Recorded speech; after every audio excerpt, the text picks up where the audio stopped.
This is Steve Leone. We're at Intersolar 2012 in San Francisco, and I have with me my guest today is Kristian Hanelt, the Senior Vice President with Clean Power Finance. Thanks for joining us. Thanks for having me. So, you've just in the past 2 weeks, you've gotten a couple, pretty significant grants from the Department of Energy, the Sunshine Initiative. It's a program whose stated goal is to get cost of solar installed down to about $1 a watt by 2020. Why don't you just tell us about the couple of grants you received from that program? Sure. So the Secretary of Energy kicked off the conference with a great quote, which is that there's a theoretical limit to how cheap and how efficient PV panels can get, but there's no theoretical limit to how low red tape can get, and how much you can reduce soft costs. And so the two grants that we won most recently, one was really around reducing the costs of customer acquisition and essentially allowing a marketplace to exist, or an exchange where folks that are really good at selling homeowners and selling business owners on solar can connect with businesses that are really good at installing solar, and can therefore lower the cost of customer acquisition and the cost of installing solar. And so that's something that we think is really important, and we're really excited about that. The second grant we won is called the Oem Exchange, so O&M being operations and maintenance.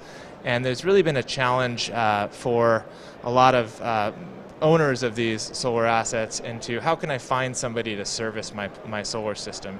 And this is getting to be even more of a challenge when you think about securitization coming, and more financial owners that are leasing solar systems to homeowners thinking about how do I manage this portfolio of assets from my office in downtown Manhattan.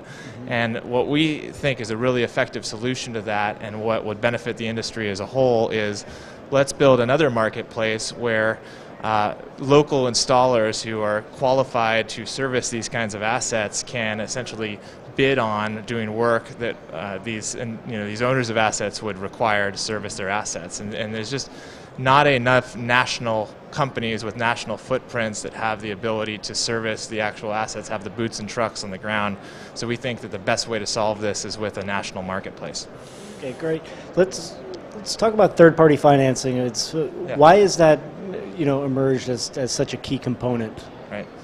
Well, can you imagine how many cars we'd have on the road if we didn't have auto loans and leases, right? We've been living in a world of automobile financing without the loans and leases, and what we're seeing is that financing is becoming the driving tool to allowing folks to go solar that otherwise are not comfortable paying $20,000, $30,000 to and have a system installed on their roof. And so California, you see it's 60 to 75% of all new residential systems sold are leased effectively.